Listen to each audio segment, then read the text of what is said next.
فرعون کے گھر میں ایک نوکرانی تھی جو فرعون کی بیٹیوں کے بال سنوارا کرتی تھی۔ ایک دن ایک بیٹی کے بال سنوار رہی تھی کہ کنگھی اس کے ہاتھ سے گر گئی۔ کنگھی اٹھاتے ہوئے اس نے اللہ کا نام لیا۔ اس بات کو سن کر اس لڑکی نے کہا، کیا آپ میرے بابا کو خدا نہیں مانتی؟ اس نے کہا، نہیں، میں تو موسیٰ علیہ السلام کے پروردگار کو خدا مانتی ہوں۔ وہ لڑکی جلد از جلد اپنے باپ کے پاس گئی، فرعون کے پاس، اس کو یہ ساری بات بتلا دی۔ فرعون نے کہا کہ میں ابھی اس کو سزا دیتا ہوں۔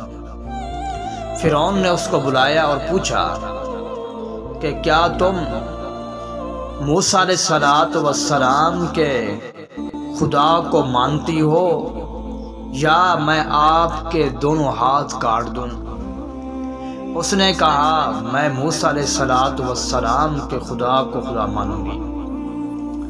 اب ایسا ہوا کہ فرعون نے اس کو لٹا دیا، اس کے ہاتھ میں کیل گاڑ دیے۔ ابھی اس کو قتل کرنے والا تھا، ایک بدبخت وزیر آیا۔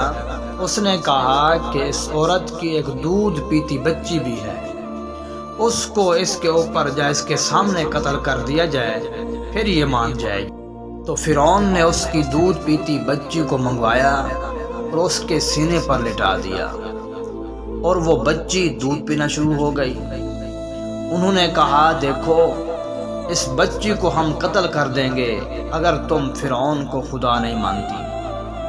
اس نے کہا، کوئی بات نہیں، میں جان دے سکتی ہوں، ایمان نہیں دے سکتی۔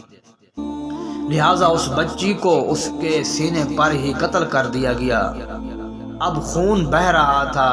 پھر پوچھا کہ اب ہم تمہیں قتل کر دیں گے، کیا موسیٰ علیہ السلام کے پروردگار کو چھوڑنا ہے یا نہیں چھوڑنا؟